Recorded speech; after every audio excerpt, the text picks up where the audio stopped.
Keeping the government open. Lawmakers seek a deal as they debate their economic agenda. Protecting life. Republicans push back against Democrats on Capitol Hill who want to expand abortion. Praying for Nancy Pelosi. The Archbishop of San Francisco seeks a change of heart from the Speaker of the House. And international phone hotline. North Korea restores some lines of communication. On EWTN News Nightly for Thursday, September 30th, 2021.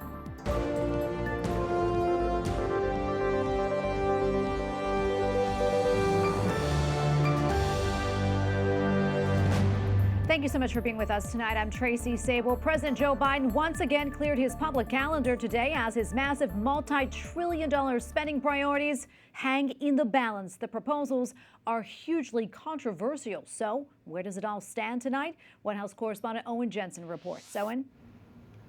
Tracy, good evening to you. President Joe Biden's two proposals with the massive price tags are facing strong headwinds tonight. Build Back Better, no guarantee right now either way. The infrastructure bill, also uncertain. What is certain, however, is that all sides are digging in.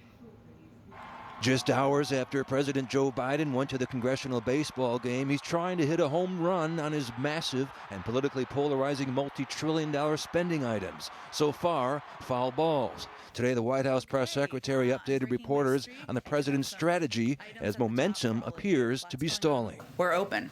He's available. He's been making calls this morning. He's open to having visitors. He's open to going places. But we're going to make those decisions hour by hour. Meanwhile, on Capitol Hill, Republicans take aim at the opposition. Joe Biden and Nancy Pelosi said this bill will cost $0. Zero. I don't know if that's Common Core math or not, but that's a lie. According to the Republican House Minority Leader, the dishonesty doesn't stop there. President Biden said no one making under $400,000 will see their federal taxes go up. That's a lie, just like he lied about Afghanistan. But Democrat House Speaker Nancy Pelosi reiterated today what the president has been saying. We have to build back better. However, it's the price tag that Democrat Senator Joe Manchin addressed today. Has your top line raised since then? My top line has not been. My top line has been 1.5. We're talking about substance. We're not talking about rhetoric, and we're not even talking about dollars. We're talking about what is important in the legislation. Where can we find our common ground? And Speaker Pelosi spoke highly of Senator Manchin, even bringing up their common faith. Look, I think that Joe Manchin is a great member of the Senate. We're friends. We're Italian Americans. We get along. Catholic. For now, Republicans, Democrats, moderates, and progressives are all pulling in different directions. Separately, it looks like a government shutdown will be averted. They have the votes for that. And the debt ceiling debate continues. This as the national debt moves in on $30 trillion. At the White House, Owen Jensen, EWTN News Nightly. While Congress deals with pressing economic issues, abortion is also sharing center stage on Capitol Hill. 3 Democratic lawmakers shared their abortion experiences before a House panel, but pro-life lawmakers also spoke up to defend the unborn. Capitol Hill correspondent Eric Rosales reports. This hearing didn't even try to be fair. Democrats went all out, exploring ways to expand and strengthen abortion access. A parade of witnesses told personal stories. For me, terminating my pregnancy was not an easy choice, the most difficult I've made in my life, but it was my choice. And that is what must be preserved for every pregnant person. The Progressive Caucus chair says she would never want to tell any woman how to choose, but one lone Republican pro-life lawmaker testified as well, insisting while the choice is often difficult, she's grateful she was not aborted. My mom survived. I survived. And I am a living, breathing witness of the power of life and the incredible choice that my own mother made. Congresswoman Kat Kamak testified it's clear Democrats are trying to force their pro-abortion agenda on America, and it's part of the president's plan. Pro-abortion advocates made their case. Without decision-making power over our own bodies, there is no democracy. We must not nationalize women's bodies. Democrats are also calling for the permanent end to the Hyde Amendment, which prohibits federal funds from being used for abortions. As we've reported, the Hyde Amendment has been stripped from the massive $3.5 trillion budget resolution now before lawmakers. Pro-life lawmakers say the fight continues. And that is why we here today, as defenders and warriors of the unborn, want to make sure that every little boy and every little girl has a shot to achieve the American dream, that same American dream that has allowed me to be here speaking to you today. Democratic Senator Joe Manchin, a Catholic, says that the $3.5 trillion bill is dead on arrival unless the Hyde Amendment is restored. Without his support, it may not pass. At the Capitol, Eric Rosales, EWTN News Nightly. Well, as reported yesterday, San Francisco's Archbishop Salvatore Cordileone is calling on all Catholics to pray and fast for House Speaker Nancy Pelosi. Speaker Pelosi, who is a Catholic, told EWTN News Nightly, quote, "God has given us all free will." She continues to support pro-abortion legislation. Archbishop Cordileone says a child in the womb is a human being. We see that those who aggressively support abortion, so-called abortion rights, they know that they're wrong, because when they're asked a simple, straightforward question about life in the womb, they won't answer it. The Archbishop says that it is a spiritual battle, adding Catholics should fast and pray the rosary to jar the consciousness of pro-abortion supporters. Abortion is a satanic ritual. So this is very satanic, what is happening with this widespread abortion, almost unregulated. Archbishop Cordileone says we need God's mercy and grace now more than ever. And joining us now for further analysis is Dr. Paul Kengor, professor of political science at Grove City College. Dr. Kengor, great to see you. Always good to be with you. You recently wrote an article for our sister publication, the National Catholic Register, which addressed what you called Speaker Nancy Pelosi's faulty theology on free will and abortion. You wrote, quote, "Of course God has given us free will, but explicitly not to be used in this way." Talk to us more about that and what the church teaches. Well, yeah, thank you, Tracy. And kudos to Eric Rosales for asking that question to Nancy Pelosi. So here you have 1 week after Pope Francis, for the umpteenth time, referred to abortion as murder and akin to hiring a hitman to solve a problem. 1 week after that, Nancy Pelosi put forward what the USCCB called the most radical abortion bill of all time, and which her bishop, Archbishop Cordileone, as he said there, called it not only diabolical, heinous, evil, but said that the bill was akin to child sacrifice. But she put forward this bill anyway. It is the most radical abortion bill probably in American history, and it passed by a vote of 218 to 211. Every single Democrat in the House, with one exception only, voted for it. All the Republicans voted against it. It was a strict party line vote. And when asked about this by Eric, Nancy Pelosi said, look, when it comes to family planning and timing, to a woman's reproductive rights, a woman's right to choose, God has given us a free will, as she said. And of course, Tracy, what's so upsetting about this, distressing about this, is that this is categorically not a Catholic or a Christian's understanding of free will.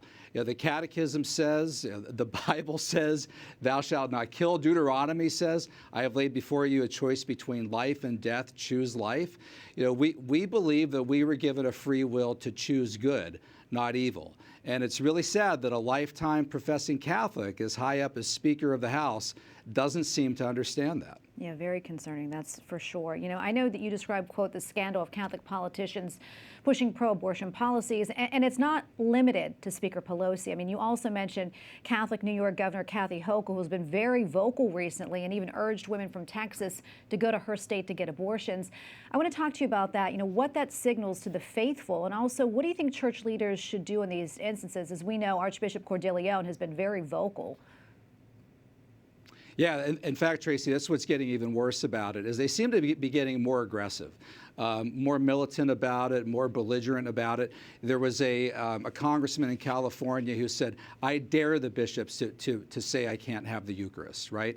And Nancy Pelosi had said a few months ago, I think I will make the decision on that, whether or not I receive the Eucharist.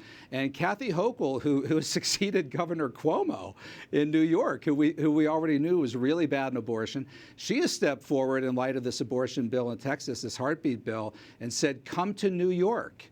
Women of Texas, come to New York. She even said, Tracy, that she will help arrange transportation to get them to New York, which is explicitly forbidden in the Catechism. The idea of helping somebody procure an abortion. I mean, this incurs excommunication. The Catechism is very straightforward in this. And then in addition, you have Joe Biden, who's the Catholic President of the United States, saying that he's going to throw the whole weight, the entirety of the federal government, his best lawyers in HHS and the Justice Department, to try to overturn what Texas has done. So this is really scandalous, right? And Governor Newsom as well in California. I think we're looking at a situation right now, Tracy, and this is quite horrifying, where those advancing the most radical abortion policies in America at the state level and the federal level are all Catholic. Mm-hmm. And it should have never come to this, but it has come to this. And I don't know if the bishops can put a stop to it now or not. It may well be too late. Yeah, Dr. Kengor, I got to tell you, so much more we can talk about, but unfortunately we have to leave it right there. Thank you so much for your analysis. Always great to have you on. Thanks, Tracy. Take care. North Korean leader Kim Jong-un says his country will reopen communication lines with South Korea next month. In a speech to the country's legislative assembly yesterday, Kim criticized the Biden administration's continuation of joint military exercises with Seoul and anti-nuclear economic sanctions. Separately, the UN Security Council meets tomorrow about North Korea's recent missile tests. At a prison in Ecuador, at least 116 people are reported dead, with another 80 injured after one of the worst uprisings in the country's history. Authorities are blaming the inmate turf war on rival gangs linked to international drug cartels. A state of emergency now exists within the prison system. A spokesman for Myanmar's Rohingya refugees in Bangladesh has been killed. Mohib Ullah was a high-profile international representative for persecuted Muslims from Myanmar, also known as Burma. Human rights groups are condemning the unidentified attackers who shot and killed him earlier today. Mohib Ullah had attended a White House meeting on religious freedom and met then-President Donald Trump back in 2019. Our former French President Nicolas Sarkozy is sentenced to a year of house arrest for violation of France's campaign finance laws. He was found guilty earlier this year for exceeding funding limits without documentation during an unsuccessful re-election bid in 2012. Sarkozy plans to appeal. Coming up, new information about pregnant women and the coronavirus vaccine. Plus, America's thoughts on President Joe Biden's vaccine mandate plan.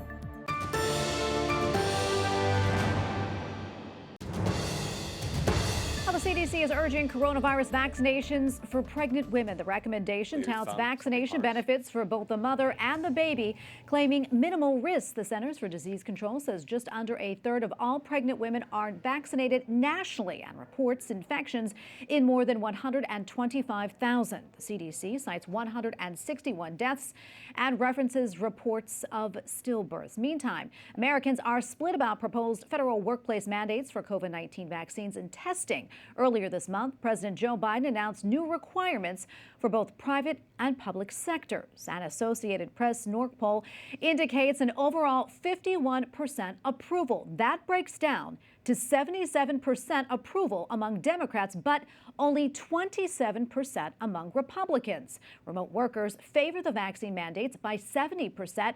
Only 46% of in-person workers approve. And joining me now to discuss this is Dr. Joseph Meaney, president of the National Catholic Bioethics Center. Dr. Meaney, great to have you on. Good to see you.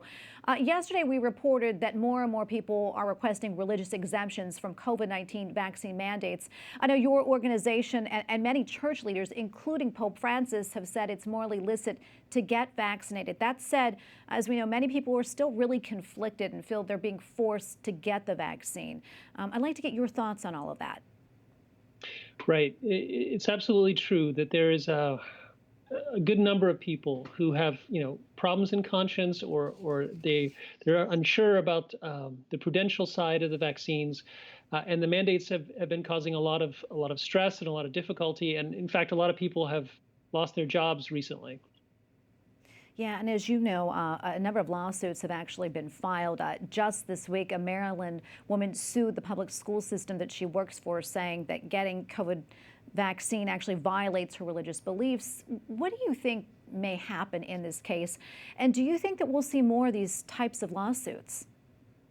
So I think a lot of individuals feel a little bit bulldozed by the vaccines and the mandates, in the sense that, they would want to have their consciences accommodated. And the sense is that, there are ways to achieve the public health gains that are required without necessarily forcing everyone to go against their consciences, if that's the case, and get vaccinated. And the weekly testing option, for instance, is one of those. So it does seem to me that there's a possibility to, accommodate what people believe, and at the same time achieve the kind of safety or public health goals that are also very good.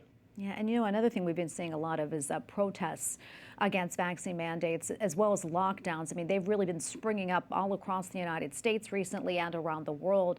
In fact, in Australia, ongoing protests against a strict mandate for workers have turned violent sometimes. And now officials are actually saying that residents in some places like Sydney who aren't vaccinated could be barred from certain social activities. And businesses in other areas in Australia have been told that they'll be fined if they provide services to those who are unvaccinated.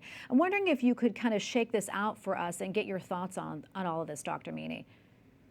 Yeah, so there's a big issue in terms of, what level of safety and security is appropriate, and what kind of authority does the state have to enforce these kinds of restrictions on people. And I think we are kind of reaching a breaking point in some places where individuals are saying enough is enough. We want to be safe, and we want to follow some reasonable restrictions, but not being able to leave our houses, not to be able to go into certain public areas. Those things are kind of a step too far. I think that's kind of what's happening in Australia and in some other places that have been extremely strict. And of course, everyone wants to be safe, but at the same time, there are other factors that need to be respected as well. Absolutely. And some may say it's almost sort of scary, too. Where do you see all this going? I mean, there seems to be really a lot of division right now on this issue. Do you think there's a way that we can bridge these gaps? So one of the things I've been emphasizing a lot is just the need for charity and understanding, right? Reasonable people do come to different conclusions on some of these topics. And if we're, kind of screaming at each other, and not listening or trying to force or punish people, it just makes a bad situation worse. So I do think there's a need for a lot of understanding, empathy for where people's fears, but also people's beliefs, and to try and find mutually acceptable ways, nonpartisan things, but actually to accommodate what people believe, and to remain as safe as possible, but at the same time respecting other values and rights. And Dr. Meaney, before I let you go, wondering if you have any final thoughts on this issue. Yeah, I've always found that the pandemic has led to a lot of frustration, and understandably so. It's lasted for so long, and at the same time, there's a lot of hope. The rates of recovery are very good. New treatments are coming out. So I think we should be looking at the light at the end of the tunnel, rather than thinking we're perpetually going to be here. Hopefully, it's going to end soon. Yeah, I love that, and we all need hope. So thank you so much for ending on that note. We appreciate it. Dr. Joseph Meaney, president of the National Catholic Bioethics Center. Thank you again for your time. Thank you. Up next, the Passionists gather in Rome for a theological congress. We'll speak to the Superior General about it.